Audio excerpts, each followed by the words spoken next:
Welcome to Navigating Receiverships, a podcast from the Commercial Receivers Association focused on building a better understanding of what brings companies into receivership, what happens in receivership, what makes them unique, some alternatives to receiverships, and ultimately, what happens to the business as the receivership is closed out. I'm one of your hosts, Eric Morcheski, CRA board member and CEO of Nimble Strategies. We're here today with Randall Coxworth, partner at Stoneturn. We're here to discuss what I think we'll see a lot of in these coming months and coming years is a hotel receivership or hotel insolvency. And so we're going to be discussing this with Randall. Randall, thanks so much for joining us today. Could you tell us a little bit about yourself? Well, thanks for having me. So, name's Randall Coxworth, partner at Stoneturn, as my introduction thankfully said, and I came into this industry really by way of insurance restoration, construction, contractor, and then really kind of came into the advisory, management consulting, receivership world after coming out of grad school and really jumping into kind of a bigger company that really did a lot of internal audit and really kind of expanded my career in the capital projects, real estate, and construction industries. So I've been here about 4 years and, enjoying kind of a lot of the work that we've been doing, a lot of different matters and the situations and what have you with regard to real estate and construction. It's great. And so for those of us that maybe aren't as familiar with Stone Turn, can you tell us a little bit about Stone Turn and what you all do? Yeah, Stone Turn's been around for about 20 years. It really it cut its teeth in compliance. We have a bunch of different practices. We have IT, technology, a lot of compliance, as I mentioned. That's regard to large federal monitorships. We do quite a bit of receivership work, typically on the federal side, as well as investigations. On my practice, real estate and construction, as well as investigations, as I mentioned, but also economics, and we do a lot of accounting and forensic accounting. And I think one of the things you and I have talked about before is this sometimes you act as receiver, sometimes you act on behalf of a lender for these issues, but sometimes you also support other receivers or bankruptcy trustees or anything else. I think that's also a great facet because sometimes a hotel or a construction piece can be a piece to the receivership or a piece to the overall bankruptcy, but maybe not the main focal point. So I know you have a deep experience in there. I don't know if you want to touch on that at all. Yeah, I mean, a lot of our services that we offer, I mean, even on the current receivership that I'm on now, I am not the named receiver. I lead the real estate and construction portion of it. It's a large federal receivership, and we won't get into that particular matter, but what we really do is support receivers in bank lending institutions in their distressed assets or distressed real estate, and really kind of figuring out kind of how the best strategy is, whether it's renegotiating a land lease, whether it's looking at the valuation that the bank is following, in order to ensure compliance with their covenants, and as well as many other different facets of looking at the construction that's happening and valuing the pace or the percentage of completion in order to sort of determine where they are at with the sources in use for the loans, or for what they think it's going to be worth at the end, in order to go to permanent financing. So really we kind of spread throughout, and then it's in all asset classes, whether it's hospitality, multifamily, affordable housing, commercial, high rise, tilt ups. I mean, really any asset class we've had our hands on. I've even done a titanium manufacturing plant that made sunscreen. So, I mean, we've really kind of touched a lot of different things along the way. And, it's really been interesting, not just for myself, but for the staff and, for some of the younger professionals in our practice. That's great. So we're going to talk today a little bit in the hospitality sector. Can you kind of set the table for us of, what some of the problems were here going in, how you guys got brought in, what was going on? Sure.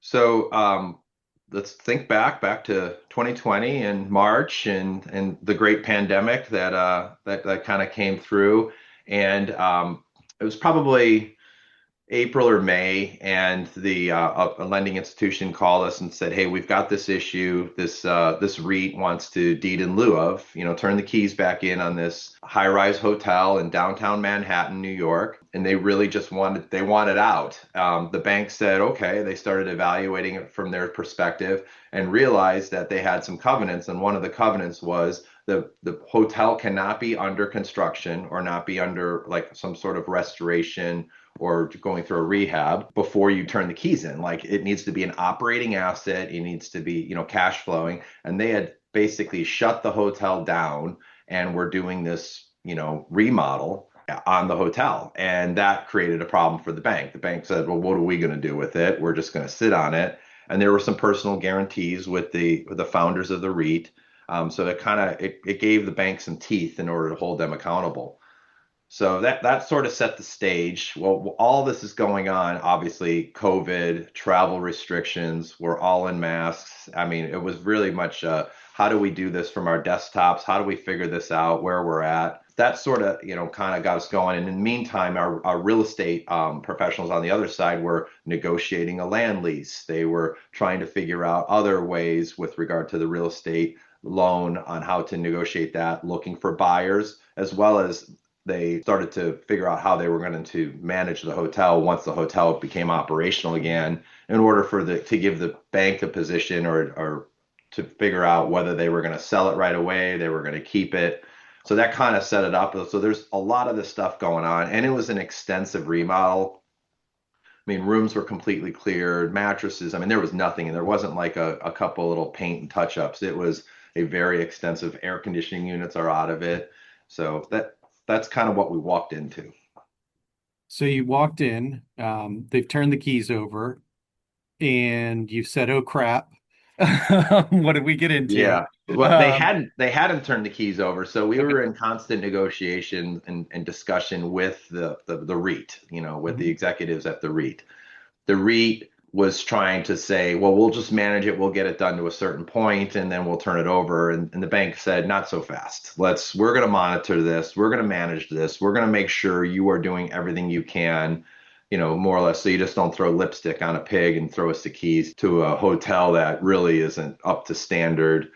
Brand standards. That was another component of it. We were negotiating with the brand, trying to figure out which brand was, if the flag was going to stay there. So it really became an interesting part because the bank never really owned it in the beginning. They were just trying to hold them to their covenants. And the REIT execs did not want to pony up their cash because of the personal guarantees. So we've got all these parties working around, and you got a hotel under construction.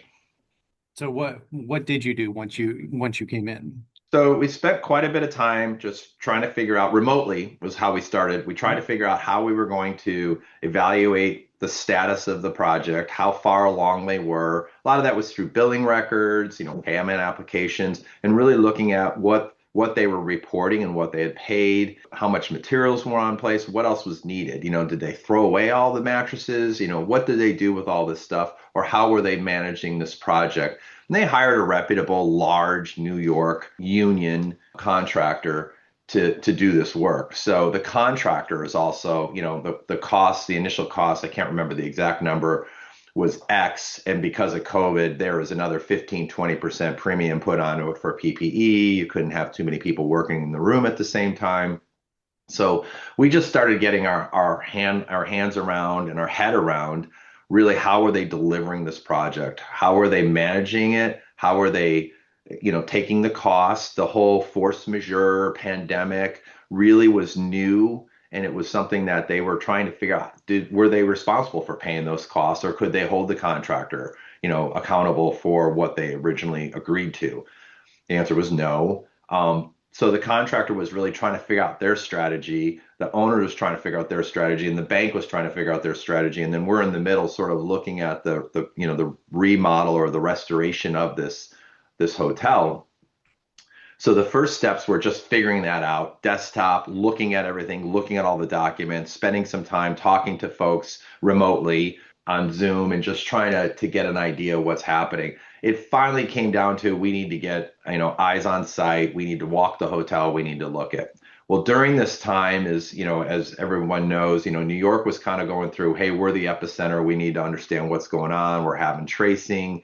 So the kind of the little fun side note, it wasn't fun at the time, was so I had to fly into LaGuardia and land there. One of my colleagues picked me up. We went to Lower Manhattan. I've never seen Manhattan that desolate. There was nobody around. I think Chipotle was open and that was it.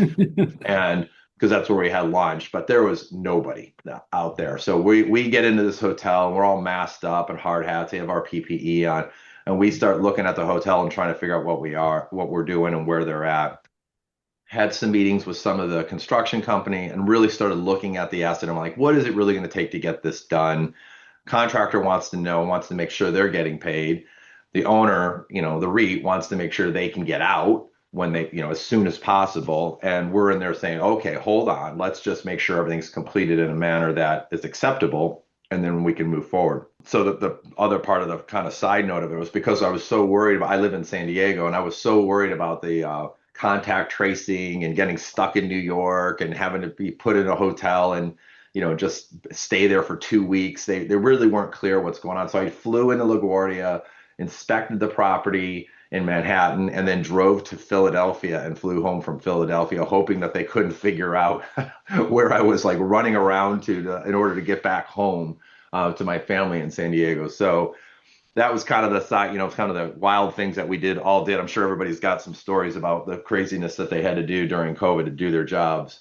But that's where we started. And what we did was we came up with a plan, top down, of the hotel. It was probably like a 30-story hotel, and really started looking at what needs to be done on each floor, and then started separating out, batteries of work, or big components of work that needed to be done, and just sort of worked with the contractor. Didn't tell the contractor how to build, but really monitored their progress, ensured they were getting the materials, kind of validated and verified, because that was a challenge too, was procurement. Fortunately, most of the stuff was procured and they had it on site, so they just needed to put it together.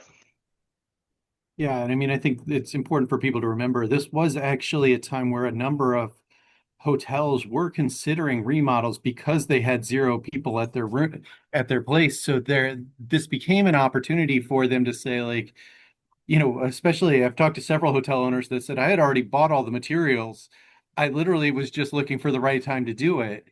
But most of them weren't planning on complete shutdowns. It sounds like this group was. What did you kind of have to do? I mean, when you came in and said, all right, what's our timeline? Because I think that was the other thing that happened. You touched a little bit on it. You couldn't have as many staff from the construction company in a space as maybe had originally been planned, which only elongates timeline, and typically in construction elongates, it raises costs. What were kind of some of the things that you looked at in an effort to, make sure it got done and make sure it got done in a way that people were still able and willing to pay for it? Yeah, again, we pride ourselves if we don't tell people how to build. We spend a Mhm. lot of time. I mean, we can advise and we can give Yep. recommendations, but I mean, a contractor is the contractor and it's his liability.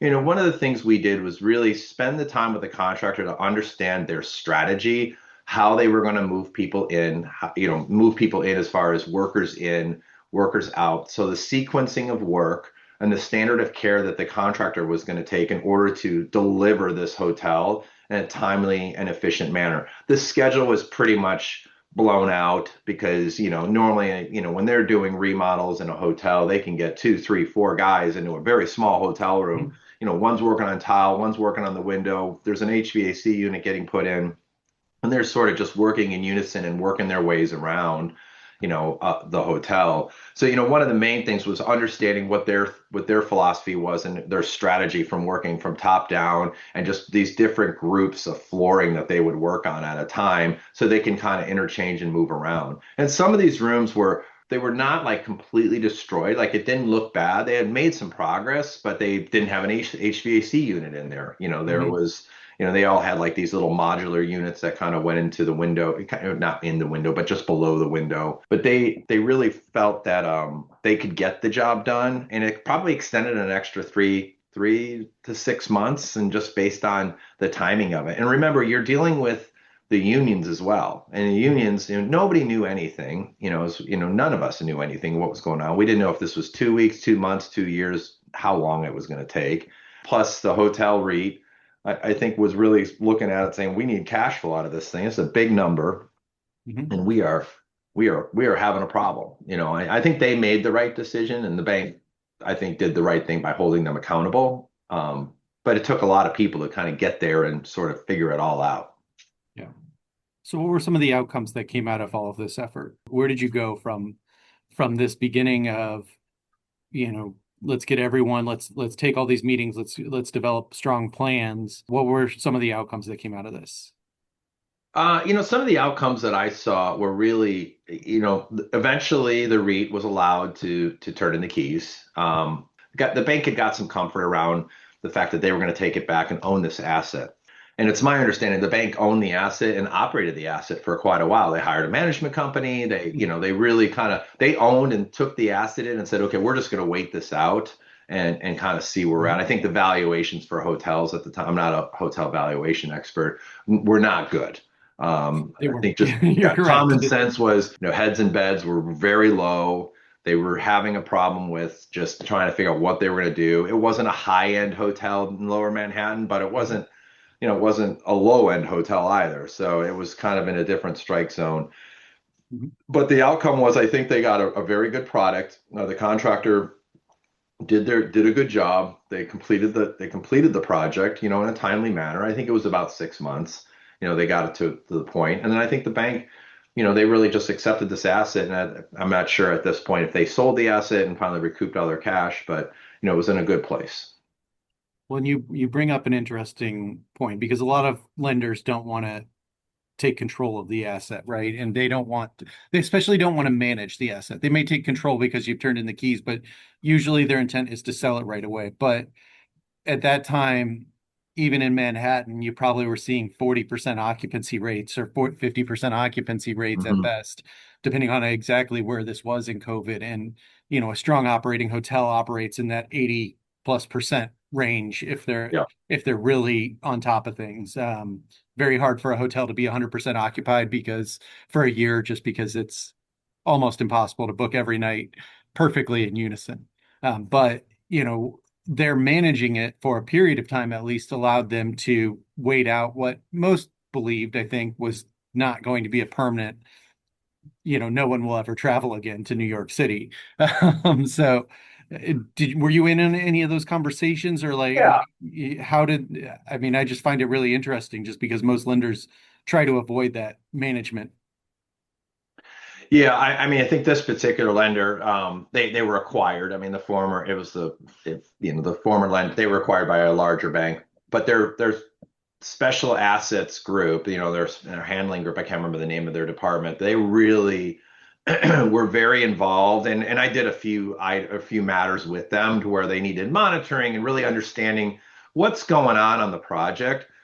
So I think this particular bank did a really good job of hiring professionals, being engaged with not just, whether it wasn't really a receiver, but with our practice and my colleagues, my real estate workout colleagues, and really trying to figure out what is the best course. And we went down, as I mentioned earlier, everything. We went down looking at the land lease. Do we renegotiate it? Could we renegotiate the land lease? Mhm. We looked at, really kind of the covenants and the loan docs. What is it? At what point do they need to be at where they are? We started interviewing management companies in order to do we keep the flag? Do we remove the flag? I mean, there's a lot of people involved, and it was with my former firm, and we had quite a few people that worked in hospital. We had a hospitality practice. We had a specific real estate turnaround practice. We had a construction practice. We really had all these key components. And for the bank to kind of say, we need help, we don't know everything. Let us, come and advise us and tell us what's happening. So it wasn't so much your what I would call your typical trustee or even a receiver of, hey, it's yours, get rid of it, give us the proceeds, take your fee. It was much more involved in really looking at what is the best outcome that we could take here with a lot of unknowns and sort of kind of dealing with it as it came to us. And it was on a weekly basis, something else was changing. And like I said, procurement of goods. The supply chain was messed up, but they had everything. But did they have everything, and did they need everything, and were they kind of taking from one project to the other was another thing we had to monitor, make sure things weren't going out the back door. So you've gotten through this whole process, you've turned this back over to the lender, but you also started this insolvency, you started this deed in lieu really early on in COVID. What were some of the lessons that you learned that you maybe applied to other COVID type of projects or projects beyond that post-COVID timeframe that others should take away or that you even take away in your own practice? Yeah, I mean, some of the takeaways, as it extended into other engagements and in really dealing with the delay. So delay claims became a big thing in construction disputes. Cost or the force majeure, which they're still sort of arguing about to an extent of how much of this is really acceptable, how much of the cost should be passed down to the owner, which a lot of it was, and a lot of it is to this day. I feel that the other lesson learned was really from just a project delivery perspective is spending the time with the superintendents and the foremen to really understand how their means and methods of going and looking at a project and getting it completed were, and then aligning those with what the executive, expectations were, not just with the construction company and the people delivering the work, but with the lending institution and the banks, the borrower, and understanding what they perceive as the expectation, because at a certain point you don't want to sacrifice time for quality. And we really looked at it and learned from that of, hey, having those contract documents and understanding what the schedule looks like and understanding what do we do when we have a delay, and how do we make up for it. That was really something that we've kind of carried on throughout and after the pandemic in how we advise receivers, lenders, and even borrowers on how they're going to address these issues when they come up. Yeah. Is there anything that, as you kind of think back through this case, that you want to leave listeners with as a thought? Yeah, yeah. I mean, one of the things is I think everybody thought the hotel industry was probably the safe and secure business to be in. Buy a hotel, put beds and heads and just rake in the cash. And my takeaway is when you're going through remodels and you're going through, your PIPs, your property improvement plans, really think through, how you segregate it out in the sense of how you take different portions in different times, because you just don't know when or if you will need to pivot. And I think a lot of folks say, we're just going to take the hotel out. We're going to take 3 months and remodel the thing, and then we're going to put it back in service. And I think that was probably the strategy that we saw there, that they just got caught, without a chair, and the music stopped. Yeah, it's a good point to make, and it is one that, especially from a development and lending standpoint, hotels or apartments have been one that people have just kind of felt they could almost indefinitely build and lend on. Especially 2020, we were still in a very low interest rate environment, so it was easy to borrow for something like that as well. So it's a really good point to make. I will say thank you so much for doing this. I also noticed that in your bio you are a former U.S. Marine, or maybe once a Marine, always a Marine. Just thank you for your service. Really appreciate you doing this today, as well as that service to our country. So thank you. Thank you, Eric. Thank you for mentioning it. Thank you for joining Navigating Receiverships, brought to you by the Commercial Receivers Association. Find more information at commercialreceiver.org and catch every Navigating Receiverships podcast by subscribing through your favorite platform today.